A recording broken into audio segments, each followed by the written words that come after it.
মেহেরপুরের মুজিবনগর উপজেলায় একজন প্রভাবশালী আওয়ামী লীগ নেতার বাঁধ দেয়ায় পানির নিচে তলিয়ে গেছে 200 একর ফসলি জমি। দীর্ঘদিন ধরে বন্ধ রয়েছে পানি নিষ্কাশনের একমাত্র পথটি। এতে বিপাকে পড়েছেন শত শত কৃষক। মেহেরপুর থেকে রাব্বি আহমেদের পাঠানো তথ্যচিত্রে ডেস্ক রিপোর্ট।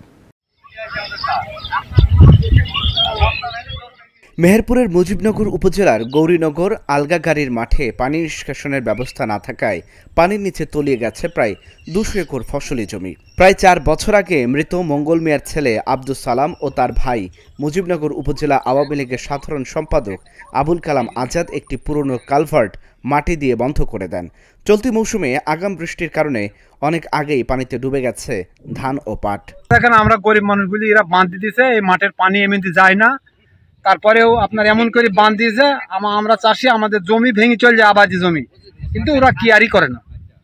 ওদের সাথে আমরা লড়াই করে পারিনি, যেহেতু আমরা গরিব মানুষ। তারা হচ্ছে রবি মিয়ার, মঙ্গল মিয়ার ভাই ছেলে এবং কালাম মিয়া। ছোট থেকে আমরা বাপ চাষারা চাষ করতো, এইখান দিয়ে পানি যাতায়াতের ব্যবস্থা ছিল।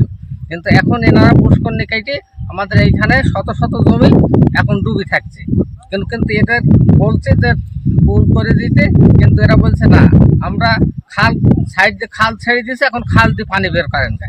এখন খাল দিয়ে তো আর পানি বেরোচ্ছে না। যখন বৃষ্টি অতিরিক্ত বৃষ্টির চাপ হয়, তখন এই পানি নিষ্কাশনের কোনো ব্যবস্থা নেই। পানি নিষ্কাশন না হওয়ার কারণে বেঁধে কিছু নাহলে 2 থেকে 300 বিঘে জমির ধান নষ্ট হয়ে যাচ্ছে। ধান লাগিতে, কিন্তু পাটের ভিতরে পানি জমে আছে, তার জন্য পাট নষ্ট হয়ে যাচ্ছে এবং ধানও হয় না ভালো মতন। উপজেলা নির্বাহী কর্মকর্তা জানান, কেউ বেআইনিভাবে পানি চলাচলে বাধা দিলে তা অপসারণের ব্যবস্থা নেওয়া হবে।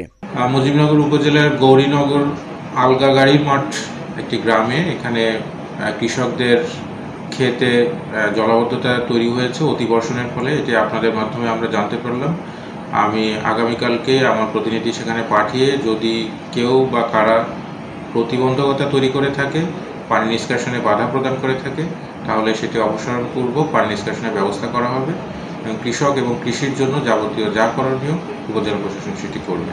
এ বিষয়ে ক্যামেরার সামনে কথা বলতে রাজি হননি মুজিবনগর উপজেলা আওয়ামী লীগের সাধারণ সম্পাদক আবুল কালাম আজাদ ও তার ভাই আব্দুস সালাম।